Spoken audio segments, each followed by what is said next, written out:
Hello everyone, welcome to my channel to a new blog. আশা করি আপনারা সকলেই খুব ভালো আছেন আর আমিও বেশ ভালোই আছি। আজকে আমি শেয়ার করছি আমার বাড়ির জন্মাষ্টমী পুজোর ভ্লগটা। আমার বেশ কিছু কাজের কারণে আমি ভ্লগটা এতদিন এডিট করতে পারিনি, তাই ভ্লগটা আপলোড করতে একটু লেট হয়ে গেল। আমার বাড়িতে যে কোনো পুজো পার্বণেই এই নারকেল নাড়ুটা কিন্তু মাস্ট বানানো হবেই, আর আমারও নারকেল নাড়ু খেতে ভীষণ ভালো লাগে। যেহেতু অনেক কাজ জন্মাষ্টমীর, তাই পুজোর আগের দিনকেই মা এই নারকেল নাড়ুগুলো বানিয়ে রেখেছে। যেহেতু অনেকটা নারকেল ছিল আর অনেক নাড়ুও বানাতে হবে, কারণ সবাইকে প্রসাদ দিতে হবে, সেই কারণেই। পুজোর দিন সকাল সকাল ঘুম থেকে উঠে স্নান সেরে একদম রেডি হয়ে নিয়েছি, আর দিদিভাইও পুচকুগুলোকে নিয়ে এসেছিল। সবারই মোটামুটি স্নান কমপ্লিট, এবারে শুধু এই পুচকুটার স্নানের পালা। তো একটা পাত্রের মধ্যে দুধ গঙ্গাজল নিয়ে গোপুকে বসিয়ে দিয়েছি। প্রথমে আমি ঘি দিয়ে গোটা গায়ে ভালো করে ঘিটা মাখিয়ে দিলাম। এবারে আমি পঞ্চামৃত দিয়ে গোপু সোনাকে স্নান করিয়ে দেব। মা, আমি, দিদি ভাই তিনজনে মিলেই গোপুকে স্নান করালাম। এরপরে গোপুকে রাতবেশ পরিয়েছি। কেমন লাগছে কমেন্টে লিখে জানিও। প্রত্যেকটা পুজোয় বাড়িতে আমার যে কাজটা সবার আগে থাকে সেটা হচ্ছে আলপনা দেওয়া। আলপনা দিতে না আমার বরাবরেরই বেশ ভালো লাগে, আর আমি যেহেতু একটু ভালো পারি তাই বাপি আমাকে সবসময় দিতে বলে। যদিও আজকে সময় ছিল না বলে ভালো দিতে পারিনি। তোমরা কমেন্টে লিখে জানিও আলপনাটা কেমন লাগছে। আর এই যে পুচকু ঘুম থেকে উঠেই বদমাইশি শুরু হয়ে গেছে। আজকে তো সেরম কিছু খাবো নাই ভেবেছিলাম, তাও ঘুম থেকে উঠে চাটা একটু খেলাম। আর এখন এখানে লাঞ্চের প্রিপারেশন চলছে, বানানো হচ্ছে গরম গরম লুচি। আজকে তো ভাত একদমই বাড়িতে আমাদের হয় না, আর এখানে মা বানিয়েছে খুব সুন্দর আলুর দম আর ছোলার ডাল। গোপু সোনার রান্নাবান্নার জন্য আমি কড়াই বসিয়ে দিয়েছি। প্রথমেই আমি ভেজে নিচ্ছি পটলগুলো। অনেকেই আছে যারা ঠাকুরের রান্নায় নুন হলুদ দেয় না, কিন্তু আমি সবসময় রান্নাতে নুন হলুদ দিই, কারণ আমার মনে হয় আমরা যে খাবারটা খেতে পারবো না ঠাকুরও সেই খাবার খেতে পারবেন না। যদিও আমি হলুদটা অ্যাড করিনি, বাট নুন কিন্তু আমি সবসময় অ্যাড করি। আমার আলু ভাজা পটল ভাজা ওদিকে কমপ্লিট হয়ে গেছে, আর মা এখন এদিকে তাল ছাড়াচ্ছে। গোপু সোনার প্রিয় ফল নাকি তাল, যতদূর আমি জানি।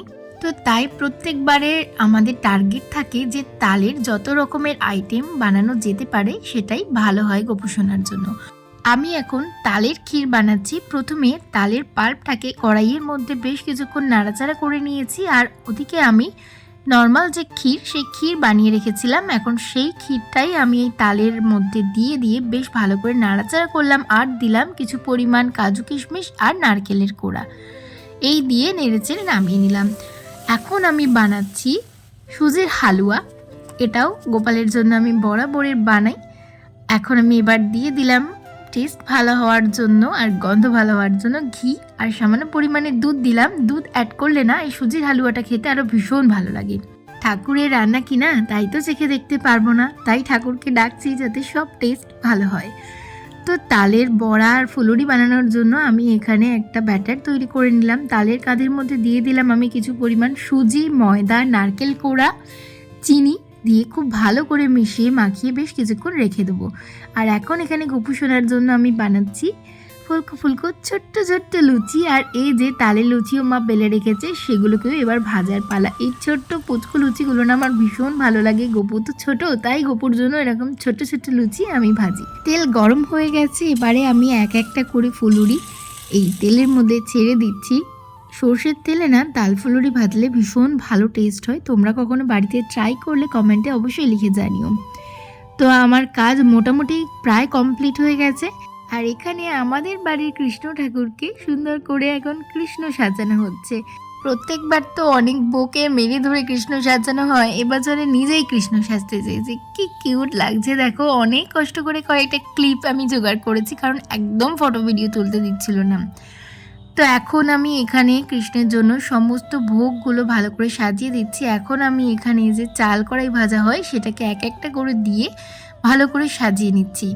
তো দেখে নাও আমাদের কৃষ্ণর ফাইনাল লুক আর প্রসাদ কী কী ছিল।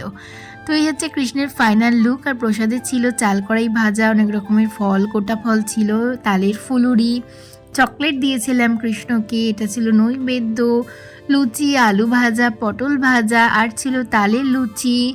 তারপরে ছিল ৮-৯ রকমের মিষ্টি, এটা ছিল আর এক রকমের বাটারস্কচ মিষ্টি, সুজির হালুয়া, ক্ষীর, এটা তালের ক্ষীর, ছানা, তালের বড়া, তালের ফুলুরি, আর ছিল নারকেল নাড়ু, বাতাসা, আর ছিল পায়েস। আর ওদিকে রেখেছিলাম আমি চকলেট, চিপস, ম্যাগি, বাটার, এই সমস্ত কিছু। এই হচ্ছে এবারের আয়োজন আমাদের পুচকু কৃষ্ণর জন্য। মা আর আমি মিলে সবটুকুটা করেছি।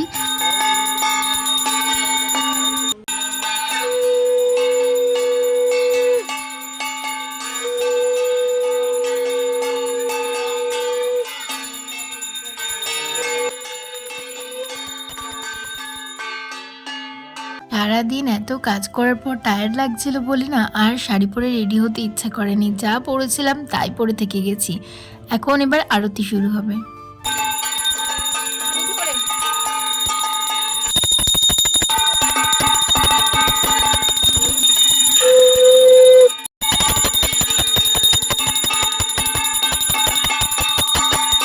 ফাইনালি পুজো কমপ্লিট হয়ে গেল। এবারে একটু ফ্রেশ হব, প্রসাদ খাবো, তারপরে ডিনারটা করে তাড়াতাড়ি করে ঘুমিয়ে পড়বো। ব্লগটা কেমন লাগলো অবশ্যই কমেন্টে লিখে জানিও। আর ফেসবুক থেকে দেখলে লাইক করে দিও, ফলো করে দিও। ইউটিউব থেকে দেখলে কিন্তু সাবস্ক্রাইব করতে ভুলো না। তো আজকের মতন টাটা।